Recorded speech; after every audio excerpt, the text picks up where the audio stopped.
जय जय राम कृष्ण हरे जय जय राम कृष्ण हरे जय जय राम कृष्ण हरे जय जय राम कृष्ण हरे जय जय राम कृष्ण हरे राम कृष्ण हरे राम मला पुण्य केलं नाही, तुला पृथ्वी दान केल्याचं पुण्य मिळेल म्हणा. जर तांदळामध्ये माती घातली त्याला पृथ्वी दान केल्याचं पुण्य मिळेल. सर्वात जणांनी संत आहे लक्षात ठेवा. आणि म्हणून संत जगामध्ये त्या ज्ञानेश्वर महाराजांनी गीतेवर भाष्य केलं. कुणाच्या आज्ञेनं? गुरुच्या आज्ञेनं. कोण गुरु? ज्ञानेश्वर महाराजांचे आदिनाथ गुरु सकळ सिद्धांचा मच्छिंद्रयाचा मोठी शिष्य. मच्छिंद्राने बोध गोरक्षाशी केला, गोरक्ष वळला गहिणी प्रती. गहिणी प्रसादे निवृत्ती दातार ज्ञानदेवे सार चोजविले, सार चोजविले, सार वर काढले. प्रगट निरंजन हे एक गुरु एक शिष्य परंपरा निवृत्तीनाथांच्या पर्यंत होती. निवृत्तीनाथांच्या नंतर एक गुरु अनेक शिष्य परंपरा सुरू झाली. बघा निवृत्तीनाथांच्या वेळे एकच गुरु आणि एक शिष्य अशी परंपरा होती नाथ संप्रदायामध्ये. पण ज्ञानेश्वर महाराजांच्या निवृत्तीनाथांच्या नंतर ही शिष्य परंपरा वाढली. ज्ञानदेवे रचिला पाया उभारले देवालया. कुठल्या देवालया? या देवालयाला नाही, भागवत धर्माचा पाया घातला ज्ञानेश्वर महाराज. आणि तुकारामाला से कळस हे सगळ्यांना माहिती आहे. पण कुठल्या धर्माचा पाया घातला? भागवत. भागवत म्हणजे जो भगवंत भक्ती करतो तो भागवत धर्मामध्ये. पण आधी भगवंत कळायला पाहिजे. आधी देवाशी ओळखावे, मग अनन्य भावे शरण जावे, मग सर्वात्मकाशी भजावे सर्व भावे. ज्या गावाला जातो त्या गावाचं नाव आधी माहित पाहिजे, तर त्या गावाला जाण्याचा अर्थ आहे. तर गावाला जाण्याचा काय अर्थ आहे? एसटी मध्ये बसलोय, गाडी चालली मुंबईला, तिकीट मागवलंय मुंबईचं, गाडी सुरू आहे, गाडीत तर बसलोय, कंडक्टर तिकीट द्यायला तयार आहे, पण गाडी चालली आहे बेळगावला आणि मी तिकीट मागवलंय मुंबईचं. कधी पोहोचणार मुंबईला? आणि तिकीट देणार तरी कसा? दिशा चुकली की सगळं चुकलं. पण मानवी जीवनामध्ये दिशा फार महत्वाची आहे माणसाच्या जन्माला. आणि म्हणून संतांनी सद्गुरू जे सांगितलं त्या पाठीमागून आपल्याला गेलं पाहिजे. ते संत श्रेष्ठ ज्ञानेश्वर महाराज गीतेवर भाष्य करतात. निवृत्तीनाथाने आज्ञा केली, ज्ञाना गीतेवर भाष्य कर. कोण? गुरु. गुरु का बंधू? देहाच्या नात्याने बंधू होते पण खरे गुरुच होते. देहाच्या नात्यानं निवृत्तीनाथ बंधू होते पण बंधू होते काय? गुरु होते. गुरु होते. गुरु सद्गुरु जगद्गुरु हा विषय आणि वेगळा आहे. गुरु म्हणजे गुरु जगत भरपूर आहे. सद्गुरु अत्यंतिक दुःखाची निवृत्ती परमानंदाची प्राप्ती करून देणारे सद्गुरु आहेत. आणि जगद्गुरु कुणाला म्हणले?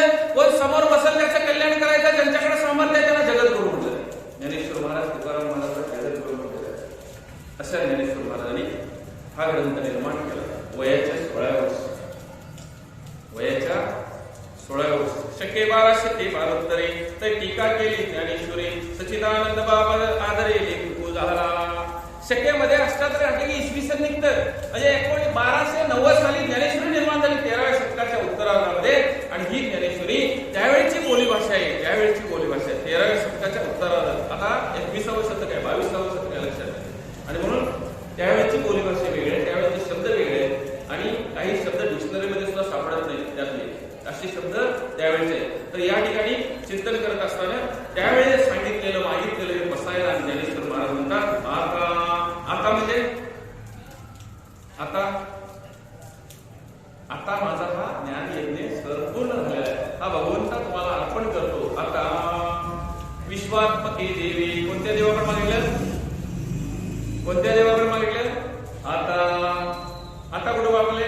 आता तरी पुढे आजची उपदेश नका करू नाश आयुष्याचा. आता कुठं वापरले? आता कोठे धावे पण तुमचे चरण देखलिया. आता कुठं वापरले? आता बसायला सुरुवात करताना आता शब्द वापरलाय.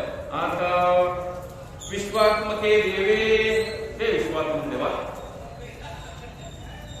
आता विश्वात्मके देवी येणे वागेती तोषावे. ह्या माझ्या वाङ्मय निर्ज्ञानं संतुष्ट व्हा. तोषाव्यामध्ये संतुष्ट व्हा. तोषोणीमध्ये द्यावे प्रसाद दान हे. तुम्ही संतुष्ट व्हा आणि मला एक प्रसाद द्या. काय मागितलं? प्रसाद मागितला. कसला मागितला? आता काय ज्ञानेश्वर महाराज प्रसाद मागतात ते आपण बघूया. आम्ही देव जर प्रसन्न झाले तर काय मागू हे पण बघूया. आता विश्वात्मके देवे येणे वागेती तोषावे. तोषोणीमध्ये द्यावे प्रसाद दान हे. मला तरी वाटतंय या ग्रंथामध्ये कोणत्याही देवाचं नाव घातलेलं आहे. पहिल्या वेळेपासून शेवटच्या वेळेपर्यंत पहिली ओळ आहे. कुठल्या? ओम नमो जय वेद प्रतिपाद्या जय जय सो संवेद्या आत्मरूपा. दुसऱ्या अध्यात ओळ आहे जे सर्वत्र सर्व ही देई दया करता हे का तू नाही ते विश्वात्मक तू पाहिली चैतन्य एक. संजय उवाच अर्जुन उवाच भगवान उवाच. संजय असं म्हणाले, अर्जुन असं म्हणाले, भगवान असं म्हणाले. इथं पहिल्या ओळीपासून शेवटच्या ओळीपर्यंत कुठेही कुठल्या देवाचं नाव आहे का बघा. ज्ञानेश्वर महाराजांनी विश्वात्मक देवाला सांगितलं. मार्ग मागे आता विश्वात्मके देवे येली वागेती तोषावे तोषोनी मद द्यावे पसायदान हे. आता काय मागितलं? जे फळांची व्यंकटी सांडो. काय मागणं मागितलं ज्ञानेश्वर महाराज? आपण काय मागणं मागतो? आता ज्ञानेश्वरी आपल्या जीवनाला कशी उपयोगायची आहे, ज्ञानेश्वरीमुळे माझ्या जीवनामध्ये कसं परिवर्तन होईल याच्यासाठी चिंतन करायचं. आता मी नाही ग्रंथ वाचला तर ग्रंथात काय फरक पडणार आहे का? पण ग्रंथ वाचला तर माझ्यात फरक पडणार आहे. पारायला का वाचायचं? सप्त्याला काय ऐकायचं? त्याला वर्षभर ऐकायचं जमत नाही, त्याला 7 दिवस तरी यावं. त्याला 7 दिवस जमत नाही तरी खीर भात खायला तरी यावं शेवटला परवा दिवशीला. कळलं का? काही फक्त खीर भाताचे अधिकारी असतात, त्यांचा अधिकार तेवढाच असतो, त्यांची गर्दी तेवढीच असते. कळलं? श्रवणाचे अधिकारी खूप कमी आहेत. 9विधा भक्तीची पहिली भक्त आहे श्रवण. पहिलीच पास नाही तर दुसरीला कोण घेणार? आणि 9वी भक्ती आत्मनिवेदन भक्ती. जाऊ दे, तो विषय आलाय. मला या ठिकाणी सांगायचं होतं जे खळांची व्यंकटी सांडो. आता खळ कुणाला म्हटलं? पूर्वी एक आपण भिंतीला जाहिरात लावायचो. मातीची भिंत असायची आणि मातीच्या भिंतीला जर जाहिरात लावली, घर मालक म्हणला माझ्या भिंतीवर लावू नको. आणि जर आपण काढायला गेलो तर ती जाहिरात निघायची नाही, फाटायची. आता फाटताना नुसती फाटायची आणि भिंतीची माती पण काढायची. म्हणजे जे दोन्हीकडे वाटोळं लावते त्याला खळ म्हणलेलं. जाहिरात फाटली आणि भिंतीची माती पण माती. बघा आता दुसरी खळ आहे, ती व्यवहारातली खळ आहे. ज्ञानेश्वर महाराजांना काय अपेक्षित आहे बघा? जे फळांची व्यंकटी सांडो. कटी म्हणजे कंबर आहे, व्यंग म्हणजे वाकडं. त्याचं वाकडं वागणं आहे, त्याचं वाकडं जगणं आहे. त्यांच्या जीवनातलं वाकडं वागणं, वाकडं जगणं संपून जाऊ दे. ज्ञानेश्वर महाराज भगवंताकडे मागणं मागतात. जे फळांची व्यंकटी सांडो तया सत्कर्मी रती वाढो. दुष्कर्म वेगळा. दुष्कर्मामध्ये सुद्धा माणसं एकत्र येऊ शकतात. रथ म्हणजे संगत. दुष्कर्मामध्ये येणाऱ्या माणसांची संगत वेगळी असते आणि सत्कर्मामध्ये एकत्र येणाऱ्या माणसांची संगत वेगळी असते. ज्ञानेश्वर महाराज म्हणतात तया सत्कर्मी रती वाढो. रथ म्हणजे संगत. भूतां परस्परे पडो मैत्रीवांचे. प्रत्येक जण प्रत्येकाचा मैत्र होऊ दे. भूत म्हणजे झाडाला भूत नाही. जे जे भेटेल भूत देते मानिजे भगवंत हा भक्ती योग निश्चित जाण माझा. बघा एक दृष्टांत सांगतो. कोकिळासाठी घट्ट बांधत नाही. कोकिळा अंड कुठं घालते माहिती? कोकिळा अंड कावळीच्या घट्टात घालते आणि कावळीचं आणि कोकिळेचं कधी जमत नाही. पण दोघांचा रंग सारखा आहे. पण बघा दोघांचं जगणं कसं वेगळं आहे, दोघांचं वागणं कसं वेगळं आहे. बघा कोकिळा कधी स्वतःचं घरटं बांधत नाही. ती कावळीच्या अंड्यात घरटं घालते आणि कावळी तिला जवळ येऊ देत नाही. कधीतरी निरीक्षण करा. मग तिला तर अंड कावळीच्या घरट्यातच घालायचं असतं. मग कोकिळेचा जो नर असतो तो कावळीच्या घरट्यापर्यंत जातो आणि कावळी त्या नराच्या मागं लागते, मागं लागते, मागं लागते. तो लांब लांब लांब घेऊन जातो कोणाला? त्या कोकिळेला. आणि बरोबर कावळी जाऊन त्याच्या घरट्यात अंड घालते. पाहिजे संशोधन झाले, याच्यावर संशोधन झालं. दृष्टांत फार महत्वाचा आहे, नाही काय? आणि मग कावळीने 2 अंडी घातलेली असतात, कोकिळीनं पण 2 अंडी त्यातच घातलेली असतात. दोन्ही 4 अंडी समानच असतात. अंडी वर्ण ओळखत नाही. कावळी त्याच्यावर बसून ती अंडी उभवते. उभवल्यानंतर त्यातनं पिलं निघतात. पिलं जन्माला आल्यावर 4 पण 4 काळीच असतात, काळीच असतात.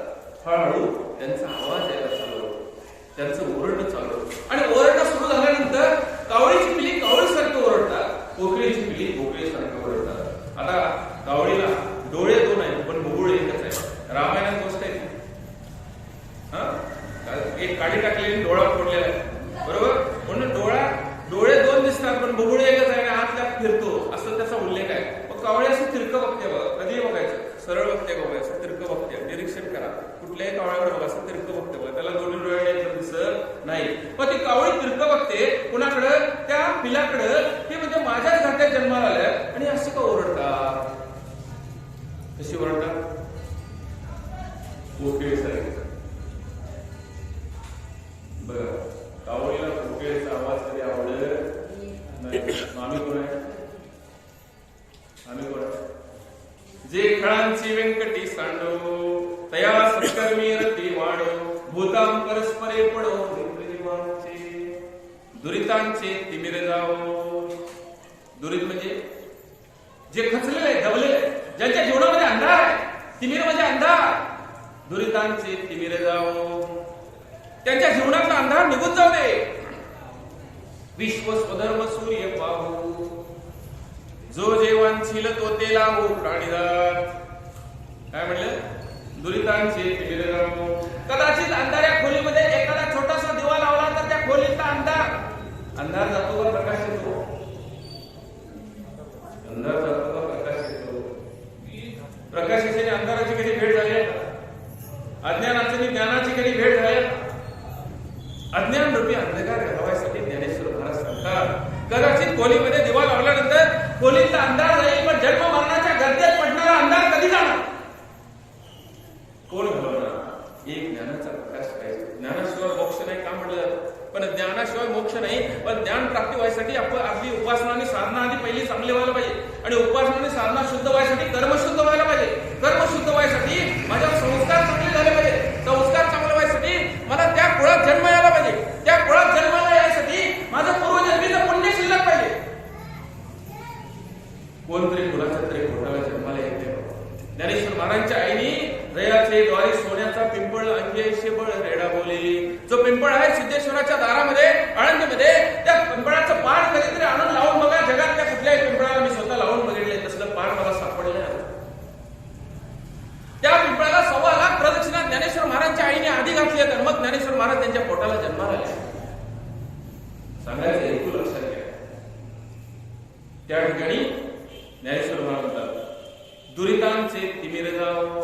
काय मागतात बघा ज्ञानेश्वर महाराज भगवंताकडे मागणं बसायला. आम्ही काय मागतो? आम्ही काय मागतो? संत काय मागतात? आम्ही काय मागतो? संत काय मागतात बघा. आम्ही पंढरपूरला जातो ना? जातो का नाही? जातो. 4 प्रमुख वार आहेत. काही महिन्याचे वार आहेत, काही 15 दिवसाचे वार आहेत, काही जण कायमच पंढरपूरला आहेत का नाही? आहे. काय मागतो देवाकडे आम्ही? कानोबाच्या झाडापासून पुढे गेलो, दुसऱ्या दरवाज्यातून आत गेलो, गरुड खांबाला मिठी मारली. आता मध्ये कोरोनात मिठी मारायला बंद होतं, आता चालू झालं. पूर्वी लांबच दर्शन होतं, आता पाय दर्शन आहे. जगात एकच देव असा आहे की ज्या देवाच्या पायाला पांडुरंग परमात्म्याच्या पायाला स्पर्श करता येतो. पदस्पर्श, पददर्शन म्हणतो आपण. बाकी कुठल्या देवाला लांबच नमस्कार करतो. तर देवाच्या पायाला पदस्पर्श करत असताना आपण देवाकडे काय मागितलं याचं आता चिंतन सांगतो आणि पुढे जाऊया.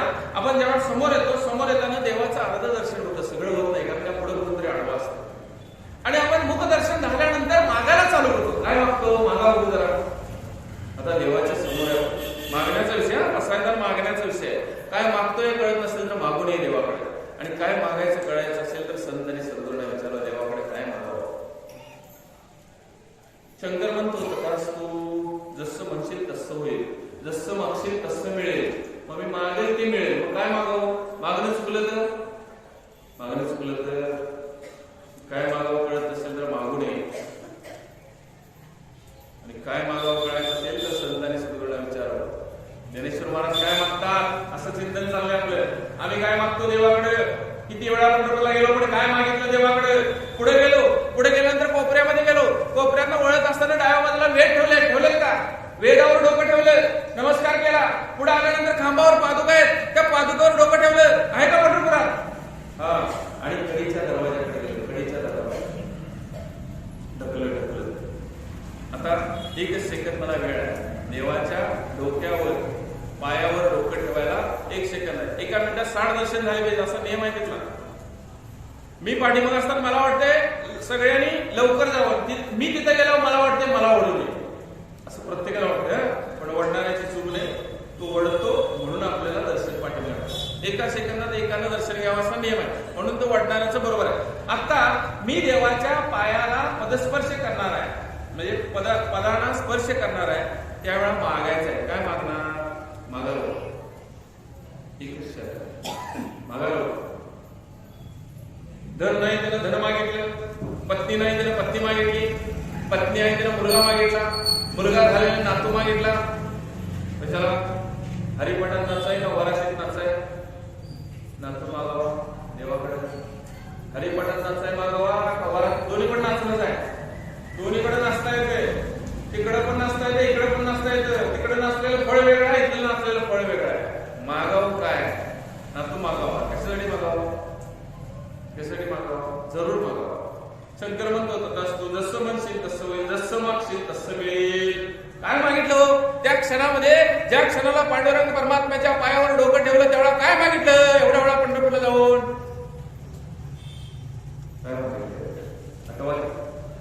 आठवा त्या बघा कंसाने किती वेळा आठवला त्याला. इकडून आठवा का तिकडून आठवा, इकडून आठवा का तिकडून आठवा. ज्या वेळा त्या महामायेने सांगितलं देवकीच्या 8व्या मुलापासून तुझा मृत्यू आहे, त्याला झोपच लागे ना. इतका आठवला त्यानं, त्याला इतका आठवला. आणि आम्ही देवाच्या पायाजवळ आहे. देवाजवळ आहे का? देवाची द्वारी उभा क्षण भरी केडी मोठीच्या दिसल्या. मी कुठं आहे? देवाजवळ आहे. पण मागतोय कुठलं? संसाराचं. पण मी संसारात नाही का देवाजवळ आहे? कुठं आहे याला माहीत महत्व नाही. माझ्या चित्तात काय आला? मी देहानं देवाजवळ आहे, पण चित्तात संसार घेऊन उभा आहे देवाजवळ. म्हणून माझं दर्शन होत नाही, भेट होते. दर्शन घेऊन आलो होतो नाही. दर्शन झालेला उरतच नाही सांगायला. दर्शन झालेला एकरूप होतो, उरतच नाही सांगायला. बरेच प्रत्येक जण म्हणतात मी दर्शन घेऊन आलो. होय होय बाबा, दर्शन घेऊन आलो. दर्शन एवढं सोपं आहे? दर्शन झाले का भेट झाली? मी आहे देवाच्या समोर, पण देवाजवळ मी नाही. मी संसारातच माझा, मी संसारातच आहे. देवाचे द्वारी उभा क्षण भरी तेने मुक्तीच्या विसादी सलोकता समीपता स्वरूपता विसादी. कसं सांगितले? आठव नाठव गेले भावाभाव झाला स्वयंमेव पांडुरंग. मी कोण आहे याची आठवणी नसावी आणि मी कोण नाही याची जाणीव पण नसावी. असा एक क्षण आहे, एक क्षण आहे. बघा घड्याळामध्ये 3 काटे, तास काटा, मिनिट काटा, सेकंद काटा. सारखे 12 फिरतात. सारखं 12 वाजता का बघा? सारखे 12 फिरतात तिन्ही काटे. सारखं 12 वाजता का बघा? नाही, एक क्षण आहे 12 वाजता. तिन्ही काटे एक क्षण 12 म्हणतात. सेकंद काटा 1 सेकंद पुढे गेला तर 12 मध्ये 1 सेकंद होतं. सेकंद काटा 1 सेकंद मागे राहिला तर 12 ला 1 सेकंद कमी होतो. पण असा एक क्षण आहे, त्यावेळेला तिन्ही काटे थांबलेले असतात. त्याला क्षण म्हटलेला आहे. आणि तो क्षण कसा असावा? आठव नाठव गेले भावाभाव, भाव नाही अभाव नाही, झाला स्वयंमेव पांडुरंग. मग दर्शन, मग दर्शन. जाऊ विषय होता मागण्याचा. आपण काय मागावं देवा? तुकाराम हे चिदान देगा देवा तुझा विसरण भावा, गुण गायन आवडी तीच माझी सर्व जोडी. ती पांढर देवीची यात्रा शेखरा चिकरी झालेली. आणि तिथं देवी समोर मागायचं नाही. देवीच्या समोर झाड आहे, त्या झाडावर चिठ्ठी लावायची आणि त्या चिठ्ठीवर लिहायचं काय मागायचं ते.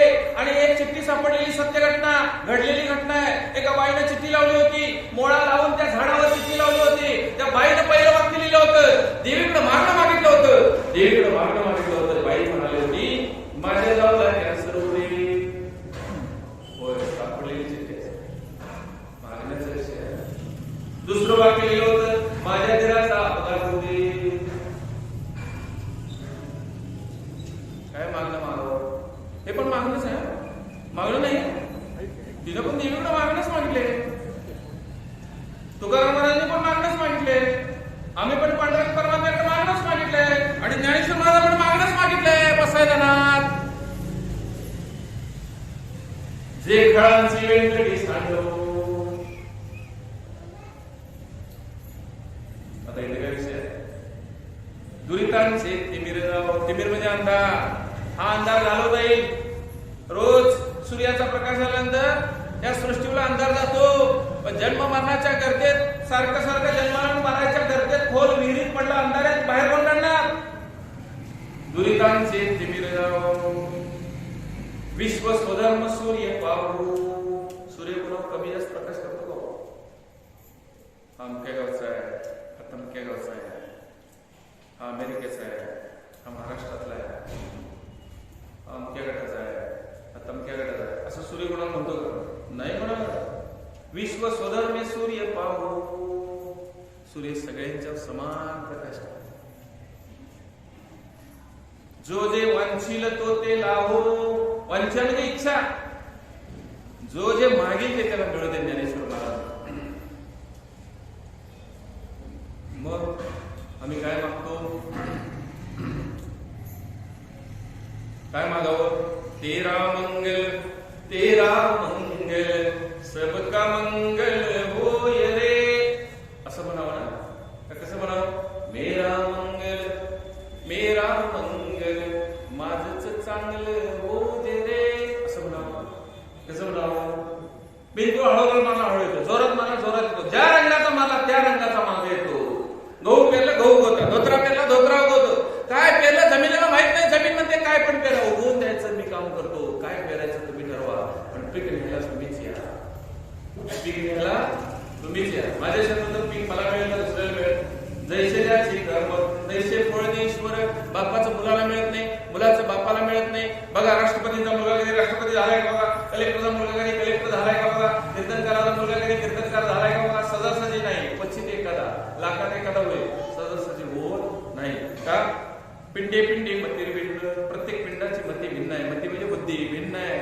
पिंड जन्माला येतानाच ठरलेला आहे, त्याचं काय कर्म आहे. मला माफ वाटतंय माझ्या मुलाला पण कलेक्टर हो, कलेक्टरच्या मुलग्याला वाटतंय माझ्या मुलाला कलेक्टर हो.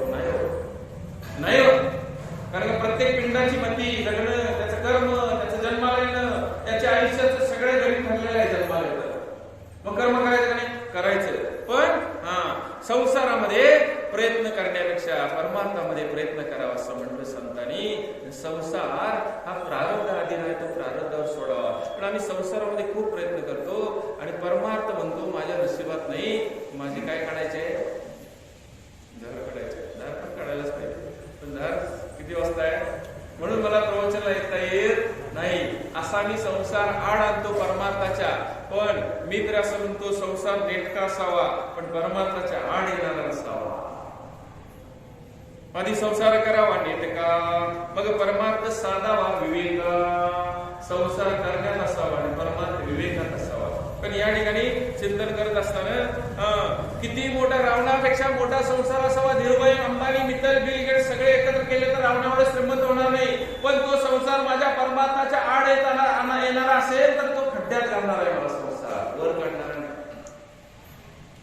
संसार मोठा असावा, परमार्थाला सहाय्य करणारा असावा, परमार्थाला पाठबळ देणारा असावा. किती पण मोठा असावा संसार, रावणापेक्षा मोठा असावा, पण परमार्थाकडे आडवं येणारा असावा. परत वाक्य सांगतो, नाहीतर माझा संसार मला खड्ड्यात येणार आहे. जन्माला येताना मूल मोठी आवडून येतं, माणूस जाताना हात उघडं ठेवून जातं, अंगावर येताना कपडा नाही, जाताना कपडा नाही, येताना रिकाम आलो, जाताना रिकाम आलो. सगळं कुणाचं आहे? जाऊ दे, पुढे आलो बघा. जे खळांची व्यंकटी सांडो, तया सत्कर्मी रती वाढो, भूतां परस्परे पडो, मैत्रिमांचे दुरितांचे तिमिर जावो. बघा, गायीच्या कळपात गाय गेली तर गायीला चाटत उभा राहतो. माणसाजवळ माणूस गेलं तर लाथा मागतो ना. बघा, फुलं पडलेली असतात, दोरा पडलेला असतो, त्या दोऱ्याला आणि फुलाला काय किंमत आहे हो? पण ते दोरा सुईत ओला आणि एक एक फुल ओलं तर सुंदर हार तयार होतो. मणी पडलेले असतात, दोरा पडलेला असतो, त्याला काही किंमत नसते, पण त्याच सुईत तर मणी ओला तर एक माळ तयार होते. जसं माणसाला माणूस जोडलं तर एक माणुसकीचं नातं तयार होतं. हे बसायला म्हणते सांगाय.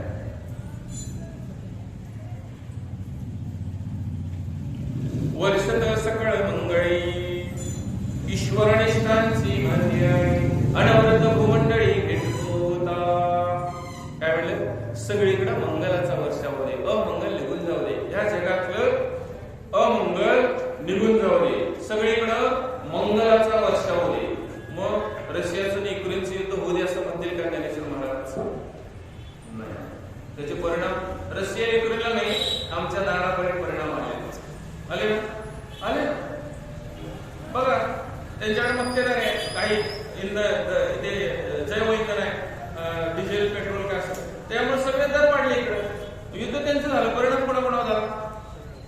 बघा, पाणी शांत असतं, त्यामध्ये दगड टाकला तर लाट तयार होतो.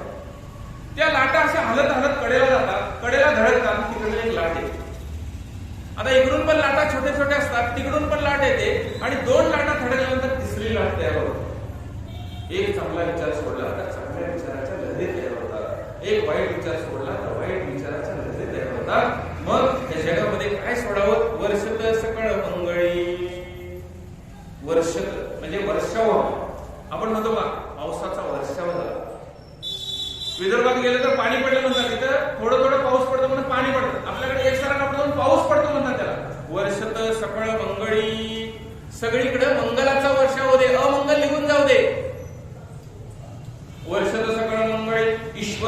निष्ठांची मांदियाळी, ईश्वरावर निष्ठा असणाऱ्या लोकांची मांदियाळी तयार होते. आता इथं ईश्वरावर निष्ठा असणारे लोक जमले, त्यांची निष्ठा नाही की इकडे येणारच नाही.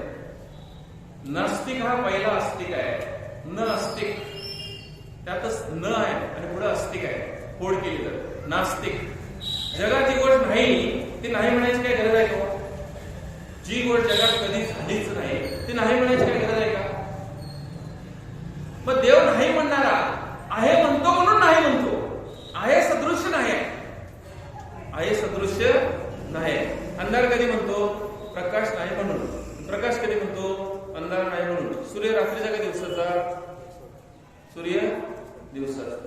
बघा माऊलीने पण सांगितले वयाच्या 16 वर्ष. 500 वर्षापर्यंत गेलो तर नॉस्ट्राडामसचा विज्ञानाचा इतिहास सापडतो. 732 वर्ष झाली ज्ञानेश्वरी विज्ञान मांडलेलं आहे. काय मांडलेलं आहे? पृथ्वी स्वतःभोवती फिरता फिरता सूर्याभोवती फिरते. हे ज्ञानेश्वरी लिहून वयाच्या 16 वर्षी. म्हणजे सूर्य उगवत नाही, मावळत नाही, सूर्य कायमचा आहे. आम्ही सूर्याकडे पाठ केला म्हणतो सूर्य मावळला, आम्ही सूर्याच्या समोर आले म्हणतो सूर्य उगवला. सूर्य कायमचा आहे. मग सूर्याने तरी अंधार बघितलाय का? ज्या सूर्याने अंधार बघितला त्याला सूर्य कसा म्हणायचा? कसं म्हणायचं?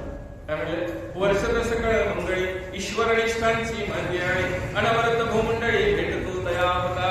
सगळे जण सगळ्यांना ईश्वर समजून भेटू दे. ज्ञानेश्वर महाराज कसं? पंढरीच्या लोकांना या अभिमान पाया पडती जन एकमेका.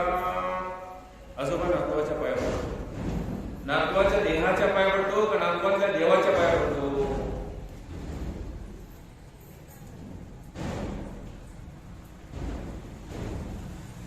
पंढरीच्या लोका पंढरीच्या का पंढरीच्या का तरी वाद आहे लोकांचा. पंढरीच्या पांडुरंगाला म्हणले अगा पंढरीच्या. आता पंढरीत गेल्यानंतर पंढरीच्या असं तिची फोड करायला पाहिजे. माझं तरी म्हणणं असं. परत म्हटलं पंढरीच्या पंढरीच्या तर पंढरपूर नाव तर दिसलं तो आणि विषय वेगळा आहे. पांढर शिवाचं लिंग होतं पहिले. देव प्रगट व्हायचं. पंढरी मात्र माझ्या मनाचं नाही. पंढरगे म्हणायचं त्याला. पंढरगे त्याचा अपभ्रंश होत पंढरपूर नाव झालं. काढून बघा तो विषय माझा विषय राहायचा.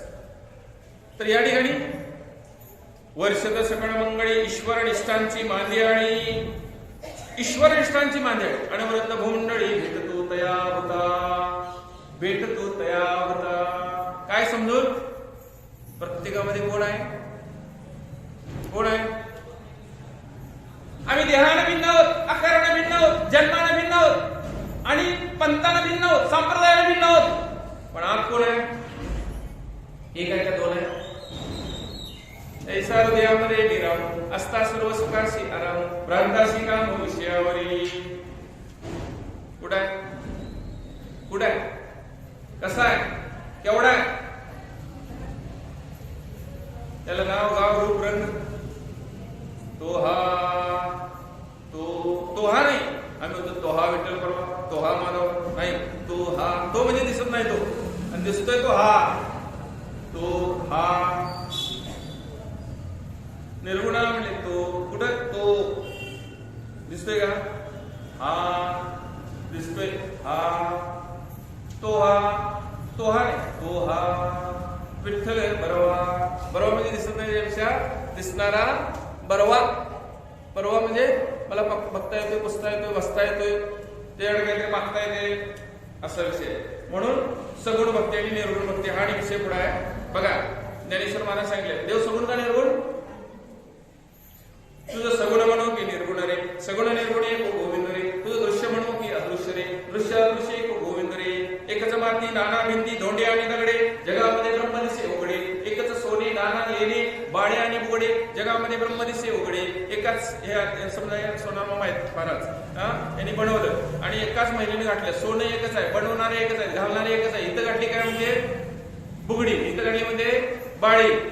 कांती एकच आहे, नाव भिन्न आहे. सोनं भिन्न आहे का? सोनं किती?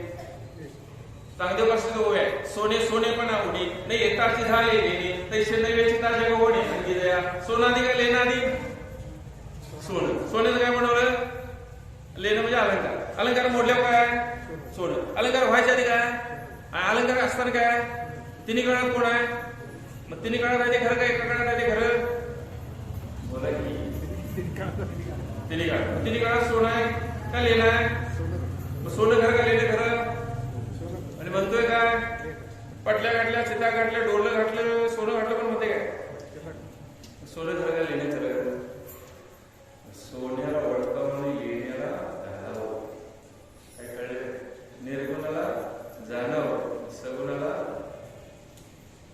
कळलं का निर्गुण भक्ती निर्गुण कळल्याशिवाय सगुण भक्तीच होत नाही असं माझं तरी ठाम मत ज्याला निर्गुण कळलं नाही त्याची सगुण भक्तीच होत नाही त्या लेण्यातलं सोनं काढा बघू बाजूला कसलं जागे म्हणतील तर अजून एक सोपा गोष्ट असतो माती आली का मडकारी माती आली का मडकारी माती मातीच काय म्हटलं मडकं मडकं कुठल्या काय माती मडकं व्हायच्या आधी काय तिन्ही काळात कोण आहे माती एका काळात कोण आहे मडकं मडकं घर का माती घरी म्हणतोय काय मडकं मडकं पडणार आहे मडकं काळ होतं मडकं उद्या आहे मडकं एका काळात आहे जे त्रिकालाबाधित आहे तिन्ही काळात त्याचा भाग होत नाही त्याला त्रिकालाबाधित सत्य म्हणलेलं आहे माती फोडून दाखवा जगातल्या कुठल्याही शस्त्रानं माती फोडून दाखवा माती फुटते का मडकं फुटते मडकं जन्माला आले उपजे ते नाशे नाशिले ते पुनरपिटिसे हे घटिका इंद्रदेशे परिभ्रमेगा माऊलीचा दृष्टांत आहे तेव्हा घड्याळ मोजायचं तास होतं म्हणजे तास मोजायचं घड्याळ होतं बाटली होती वळ भरायची वळ एक तासाने खाली जायचं घटिका आणि परत उलटी ठेवायची तेव्हा असं फिरतेलं घड्याळ नव्हतं ते घटिका मोजायचं यंत्र होतं 13व्या शतकातले वाळूच असो तो आणि विषय वेगळा आपला विषय आहे वर्षाचं सगळं मंगळी ईश्वर निष्ठांची मांदियाळी अनवरत भूमंडळी भेटतो तया होता मग देहानं भिन्न आहे स्वरूपानं भिन्न आहे का आपण आपल्यामध्ये जी चैतन्य शक्ती आहे ती एक आहे का दोन आहे आता माझ्यामध्ये वेगळे आहे तुमच्यामध्ये वेगळे आहे का आता इथं ट्यूब चालू आहे माईक चालू आहे फॅन चालू आहे त्यामध्ये सगळ्यात शक्ती कुणाची आहे विजेची वीज एक आहे का दोन आहे एक आहे माध्यम किती आहे ती प्रगट व्हायची इथं माईक वाजतो इथं ट्यूब लागलेले इथं फॅन फिरतो म्हणजे सगळे एका विजेच्या सत्तेवर आहे का वेगवेगळी सत्ता आहे त्या सत्ता एकच आहे पण माध्यम काम करायला किती आहे तशी या जगामध्ये भिन्न भिन्न रूप आहेत पण यामध्ये शक्ती कुठली आहे एकच आहे एकच आहे मग भांडण का मग भेद का मग द्वैत का आता पाऊस पडला कुठनं पाणी आले समुद्राचं बाष्पीभवन झालं त्याचे ढग तयार झाले ढग वाऱ्यानं वाहत नेले त्याला थंड हवा लागली थंड हवा लागल्यावर पाणी पडलं त्याला पाऊस म्हणलो तो डोंगरावर पडला डोंगराचा ओढ झाला ओढचा नाला झाला नाल्याचा ओढा झाला ओढ्याची नदी झाली नदी कुठे गेली आणि आलं होतं कुठं पाणी मग नद्यांचे भांडण का असं माझं म्हणणं आहे असं माझं म्हणणं पाणी किती आहे एक नदी किती आहे कोणत्या नदीला पाणी मोठं कोणत्या नदीला पाणी वाटतं पाणी किती देव किती आपला तो एक देव करुणी घ्यावा तेरे विना जेव्हा सुकलो हे उदाहरणार्थ आता कोणता देव करून घ्यावा याच्या काही वाद आहे आता अनेक प्रश्न आहे देव आधी का अवतार आधी म्हणून तो अवताराच्या राशी तो अवताराच्या राशी असं तुकारामाने म्हणले देवाला रास म्हणजे ठीक अवतार घ्यायला कोणतरी पाहिजे का नको मत्स्यकश्य वराह नृसिंह परशुराम वृद्ध केलं की 10 अवतार घेतले अवताराच्या आधी देव नव्हते का नव्हते नव्हते तर आलं कुठून आहे तर कुठे गेले जे जातही नाही ते सत्य आहे का जे जात आहे नाही येत नाही ते त्रिकालामध्ये सत्य आहे असा विचारसागराचा सिद्धांत आहे लाट आधी का पाणी आली तरंग तरंग म्हणजे लाट आधी का पाणी आली लाट पाणी आली मग समुद्राच्या काठाला बरोबर काय म्हणतो लाट आली का पाणी आलं पाणी आलं कोण म्हणते काय म्हणतोय लाट आली का पाणी आलं खोटं बोलतो की लाट आली म्हणतो लाटेला अधिष्ठान कोणाचं आहे पाणी बाजूला पडून लाट करा हो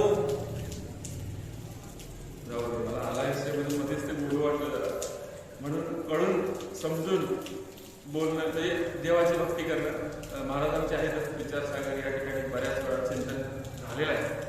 ज्यांनी लाभ घेतला आहे ते भाग्यवान आहे. लाभ नाही घेणार नाही बोलण्यात पण बोलायचं पण काही गरज आपला पण अधिकार नाही दुसऱ्याला बोलायचं कशाला बोलायचं ज्याच्या त्याच्या कर्माची त्याची त्याची स्थिती असते पण बोलून पण आपण ते आपल्यावर दोष येतो. असो वर्षाचं सकाळ मंगळी ईश्वर निष्ठांची मांदियाळी बंद पडले की नाही. आता वाजवा बघू हे फिरवा बघू त्याला लावा बघू हे एक गेली नुसती एक गेली तर काय गंमत होते बघा. तसं यातलं गेल्यावर उचला मध्ये याच्यात काय राम आता राम आहे का नाही तुमच्यात दाखवा बघू कुठं आहे तो. नाही म्हणा विज्ञान मध्ये दिसतंय ते सत्य दिसत नाही ते असत्य. अध्यात्मामध्ये दिसतंय ते असत्य दिसत नाही ते सत्य. हा विज्ञानाचा आणि अध्यात्माचा वाद आहे. मंथोनी नवनीता तैसे गे अनंता वाया व्यर्थ कथा सांडी मार्ग. माऊलीने हरिपाठात काय सांगायचं राखले हो. त्याला काहीच जमलं नाही त्यानं हरिपाठ तरी जमवा. हरिपाठ पाठ करावा का हरिपाठ असावा. हरिपाठ पाठ असावा का हरिपाठ असावा. हरिपाठ पाठ आहे सगळ्यांना. हरिपाठ आहे काय हरिपाठ आहे काय जाऊ दे. आमचं ते बेलवेळात 3 वर्ष हरिपाठ चालवलं. 3 वर्ष रोज महिन्याला एक प्रवचन हरिपाठात 3 वर्ष चालवतो. जाऊ दे मला विषय सांगायचा होता. वर्षद सकाळ मंगळी ईश्वर निष्ठांची मांदियाळी अनवरत भूमंडळी भेट तू तयावता. चला कल्पतरुची अरव चला चला नाही चला कल्पतरुची अरव. कल्पतरू नावाचं झाड आहे. त्या कल्पतरूच्या झाडाची अरण्य तयार होऊ देत. कल्पतरू नावाचं झाड आहे त्याच्याकडे मागील ते मिळतं. चला कल्पतरूचे अरव. अरव म्हणजे अरण्य. चेतना चिंतामणीचे गाव. चिंतामणी नावाचा दगड आहे. त्या दगडाकडे काय मागील ते मिळतं. ज्ञानेश्वर महाराज म्हणतात चिंतामणीची दगड असणारी गावं तयार होऊ देत आणि कल्पतरू सारखी झाडं असणारी अरण्य तयार होऊ देत. आमच्याकडे गावं कसले आहेत. बोरीचं झाड माहिती आहे बाबळीचं झाड. बोरीच्या बाबळीच्या झाडाच्या सावलीला कोण जाईल नाही. कारण काय मिळते बसलं तरी काटे अंग घासाय सुद्धा जनावर जात नाही. मग झाड कसलं असावं. आता बाबळीच्या झाडाला जवळ जर केळीचं झाड उगवलं तेव्हा जवळ उभा राहिले आणि जोरात वारा आला तर काय होईल. बोला की कोणाची बाबळीची फाटतील कोणाची फाटतील केळीची. माऊलीचं काय येतं बघा. चला कल्पतरूचे अरव. काय मागणं मागितलं बघा ज्ञानेश्वर महाराजांनी पसायचं. चला कल्पतरूचे अरव चेतना चिंतामणीचे गाव. बोलते जे अर्णव पियुषाचे अर्णव. जो बोलेल ती अमृतवाणी असू दे. पियुष म्हणजे अमृत. बोलते जे अर्णव पियुषाचे. काही जण पियुषांचे म्हणतात. पियुषांचे असा शब्द नाही तो.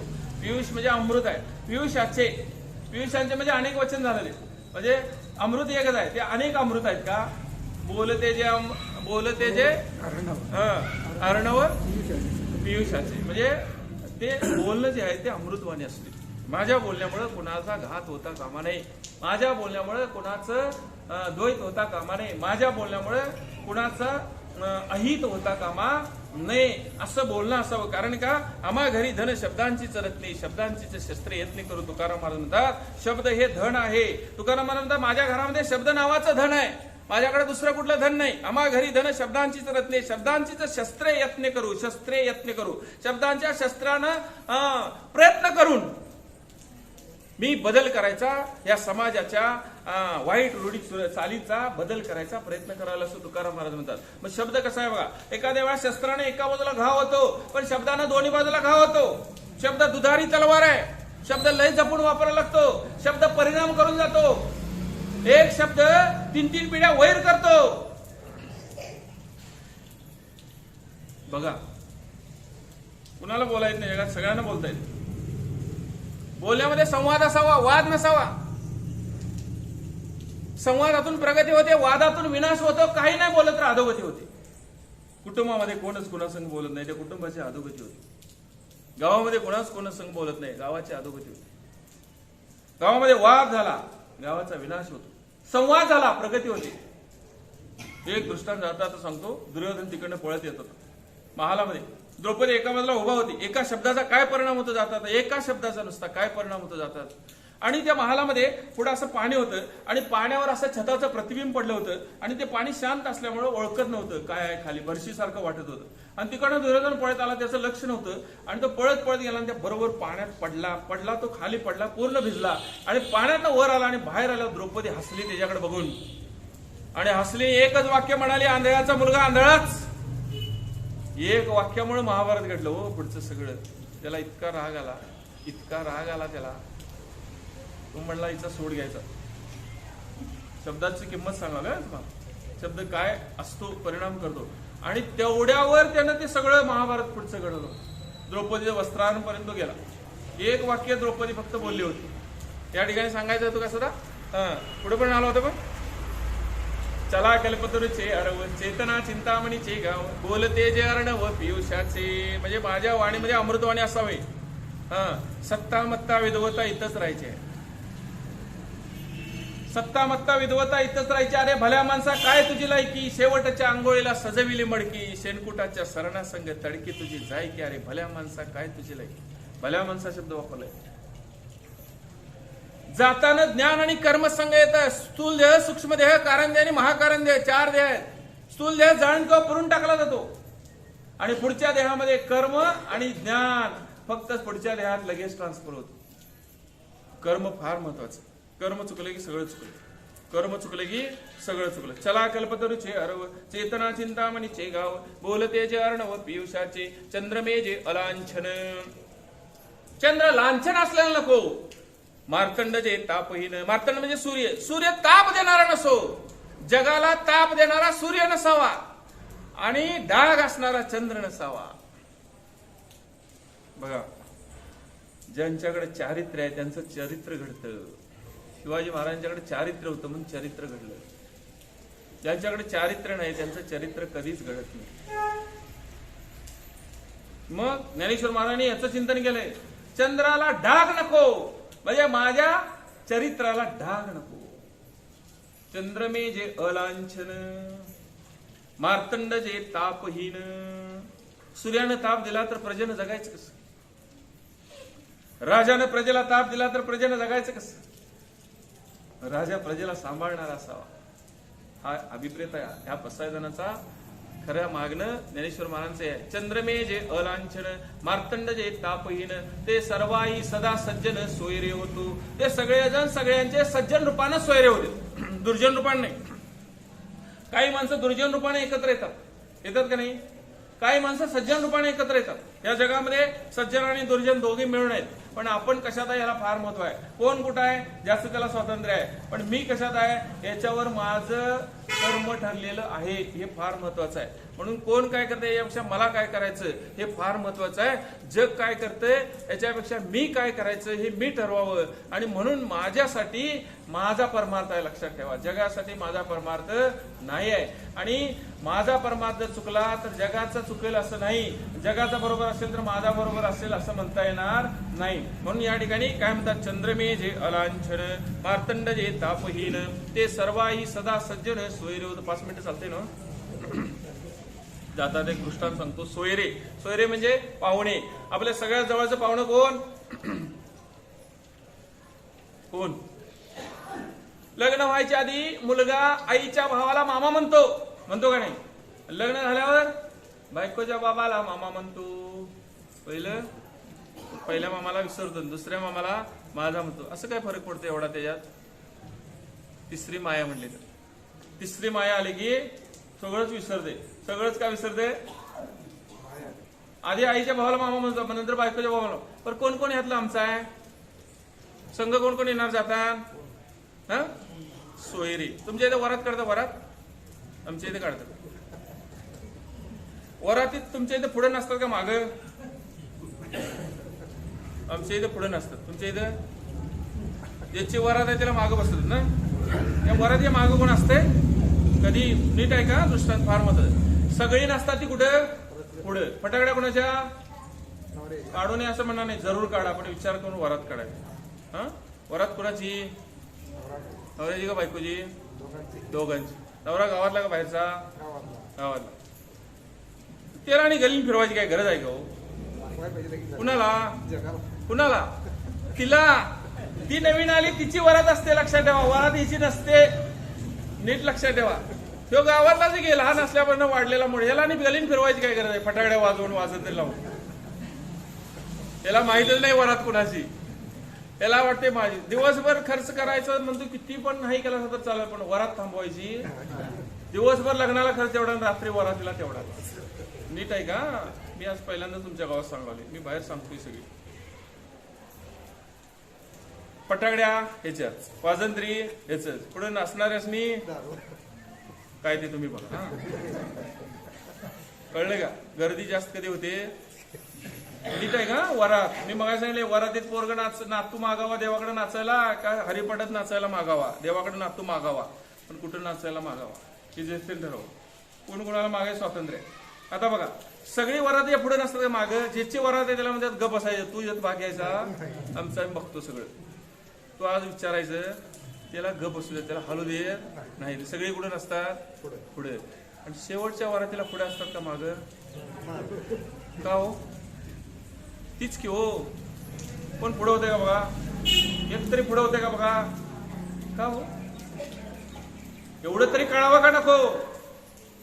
तुम्ही सुखात असता तेव्हा जग पुढ्यात नसतं, आणि दुःखात असता जग म्हणतं तुझं तू पुढं आम्ही पाठवून. बसवून वरात काढल्या तरी झोपवून, दोनच वेळा माणसाच्या वरात काढल्या. बसवून एक वेळ चुकल, पण झोपवून वरात कोणाची चुकली. मी काशीला प्रवचन गेलो होतो, तिथं मणिकर्णिका घाट आहे. त्या मणिकर्णिकेच्या घाटावर प्रेतांत, तिथं काय म्हणतात? राम नाम सत्य है, बाकी सब असत्य है. राम नाम सत्य है, बाकी सब म्हणा की राम नाम बाकी सब. आत्ताच म्हणा, परत म्हणायची गॅरंटी. राम नाम बाकी सब. देवाच्या दारात जर म्हणत नसेल तर देवळात बाहेर गेल्यावर म्हणेल का? राम नाम सत्य है, बाकी सब असत्य है. आता घरला कोण जायचं? राम नाम बाकी सब घरला जायचं.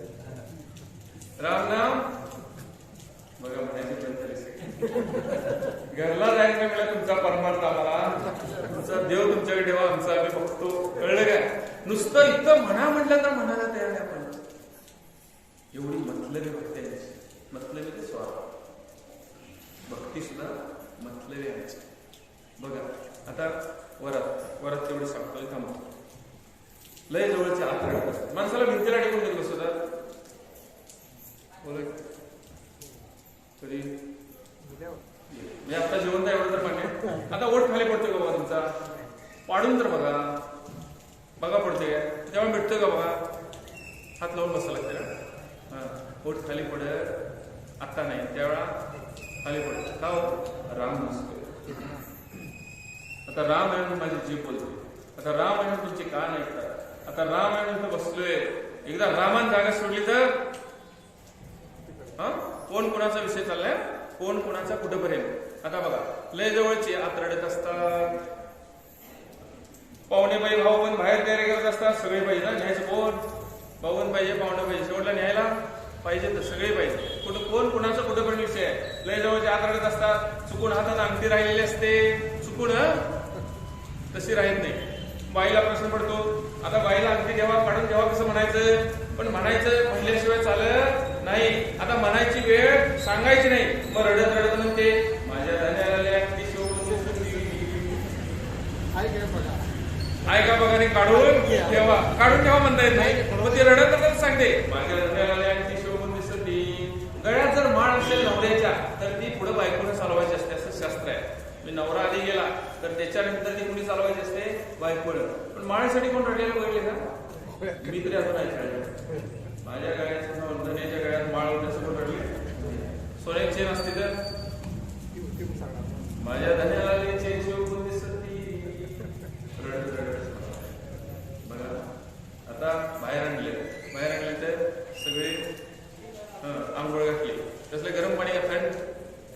काय तक्रार? काय भाजलं भिजलं? आणि आता उठलं तर काय म्हणल? अंगावर जाईल की नाही? का तो आहे ना त्याने जागा सोडल्यावर कसलं पाणी घातलंय कुठं माहिती. आता वरात सुरू झाली, सगळ्यात पुढे कोण? वरातीत नसतील कोण? नाही कोणाला व्हायला लागते?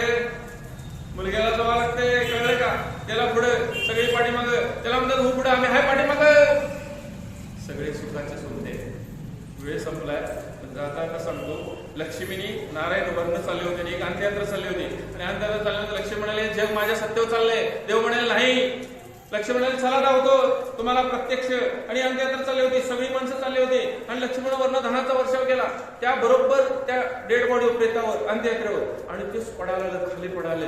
लोकांची चुळबुळ चालली. काही जण पायात उचलायला लागले, काही जण हळूहळू खिशात घालाले, चालत चालत. लक्ष्मी म्हणाले बघा प्रसंग कुठला काय चाललंय बघा. ते म्हणले नाही लक्ष्मी तुझं खोडा आहे. तरी म्हणले बघा आणि जास्त टाकलं आणि जास्त टाकलं, वज्र व्हायला खाली उतरलं. खाली उतरल्यावर याचाय चालू झालं, त्याला तिथंच ठेवलं. गोळा करायला चालू झालं. झोंबाझोंबी सुरू झाली, मारामारी सुरू झाली. लक्ष्मी म्हणाले बघा प्रसंग कुठला आहे, खाली काय चालू आहे. देव म्हणाले नाही लक्ष्मी तुझं खोडा आहे. ते म्हणले कसं काय? देव म्हणाले बघ सगळी जण तुझ्यासाठी भांडायला काही एकट्याने हात तर लावला का? तिच्या अंगावर सगळं पडले. त्यानं बघवळून सुद्धा तुझ्याकडे बघायला मी आहे तर तुला किंमत आहे म्हणून. मी तुझ्यात त्याच्यात नसेल तर तुला काय किंमत आहे? असो तर वरात पुढे झाले. मग ते सुपात हात घालतात. सुपात का? सुपात हात घालतात जे घालते ना सुपात हात एवढ्याच नाही. त्याचं ते घालते का दुसऱ्या आणि परत ठेवायला. आता सुपाला त्याचं ते घालत नाही, पण घालायला लागतो का? पोचवायला नाही बघा, याच्या पुढे सूप भरून ठेवलंय, पण जाताना रिकाम्या हाताने चाललाय, काय घेऊन जाऊ शकत नाही. आता ते शेती पडतं म्हणजे शेती का? ते शरीर नावाचं मडकं आहे, एक दिवस फुटणार आहे. आज त्याचं फुटले, उद्या आपलं फुटणार आहे. तरी झडझडून महिला निघ ये भक्तीचे वाटे लाग, जिया पावसी वेंगणी धाम माझे. तरी अवधाने केले तिचे मग सर्व सुखाशी पात्र होईल, हे प्रतिज्ञोत्तर माझे उघडाय का. आणि मग हे देह नावाचं मडकं फुटणार आहे. बघा त्यात शेती आहे, तांदूळ शिजवलेले, किती शास्त्र आहे बघा त्यामध्ये. मग लग्नाला एक वेळ बोलवल्याशिवाय जाऊ नये, पण अंत्ययात्रेला बोलवायची वाट बघून असं म्हटलंय जागेवर असल्यावर. आता पुढे गेल्यावर देह जिथे वाटला, सगळेजण पाणी पाजायले. पाणी पितो का? नाही. घालून तेवढं पाणी आता पितो ना. आता लावलं तर त्यावेळेला का? फक्त तो नाही. त्याने जागा सोडली, याची किंमत शून्य. उचलम 2 तास ठेवून घेतले. उचलम द्यायचं त्या राम नाही. आता देह जागला, अग्नी कोण लावणार? मुलगाच. आता कोण कोण सांगा येणार? बायको उमऱ्यापर्यंत, सगळे सोयरे स्मशानापर्यंत, देह चित्तेला अग्नी लागेपर्यंत. आता कोण माझे? आता संघ कोण येणार? कोण येणार? कोण येणार? ओळखा. कोण नाही येणार. माझं कर्म आणि माझं ज्ञान दोनच गोष्टी येणार, बाकी काहीच येणार नाही. मग सोयरे कोण? ते सर्वाही सदा सज्जन सोयरे होतो किंबहुना सर्व सुखी पूर्ण होऊन तिही लोकी. आता वेळ झालेला आहे, मी पुढच्या विषयात बोलत नाही. स्वर्ग मृत्यू पाहता तिन्ही लोकांमध्ये आपण अडकलं नसलं पाहिजे. पूर्ण होऊन तिही लोकी भजी जो आदि पुरुषी. आदिपुरुषी शब्द होता ना, आदिपुरुषी अपभ्रंश झालाय त्याच्यात ज्ञानेश्वरीचा. पूर्वी मूळचा शब्द आहे आदिपुरुषी, त्यानंतर आदिपुरुषी आता शब्द लिहिलेला आहे. आता ज्या पसरणार भजी जो आदिपुरुषी अखंडित. आदिपुरुष कुणाला म्हटलं? कोण भगवान? असा विषय आहे.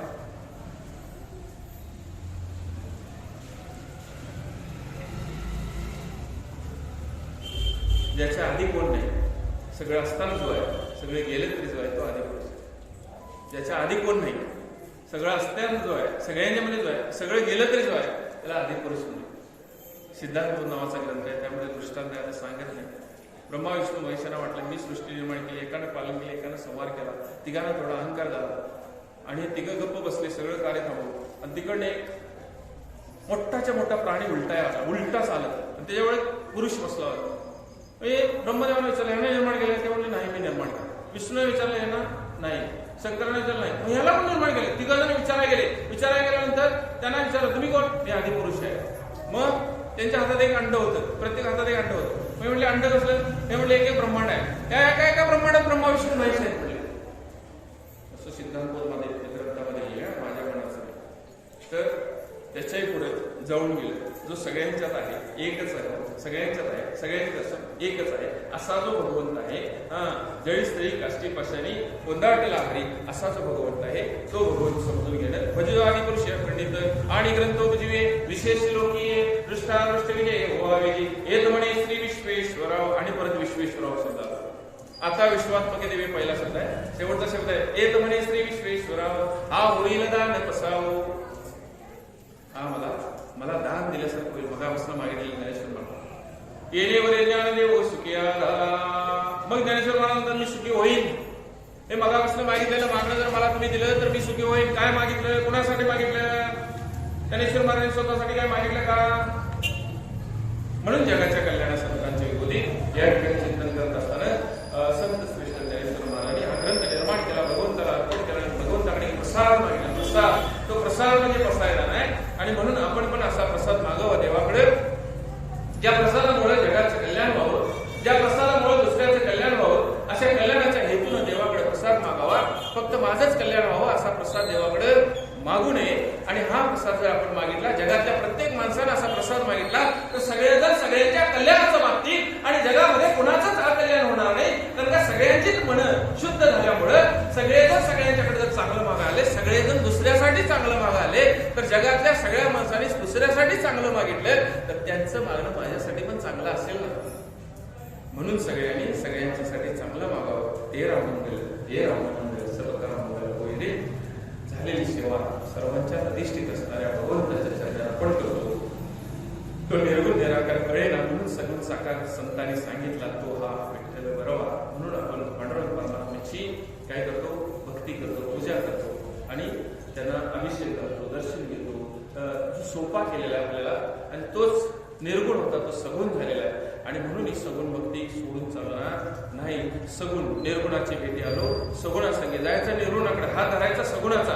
पण निर्गुण कळल्यानंतर सुद्धा सगुण भक्ती सोडायची नाही. हे त्यातलं तत्व आहे खरं. आणि पण कळल्याशिवाय ती सगुण भक्ती होत नाही. एवढीच प्रार्थना आजच्या प्रवचनासाठी मी करतो. झालेली सेवा सर्वांच्या अधिष्ठित असणाऱ्या भगवंताच्या चरणात कुंडलिका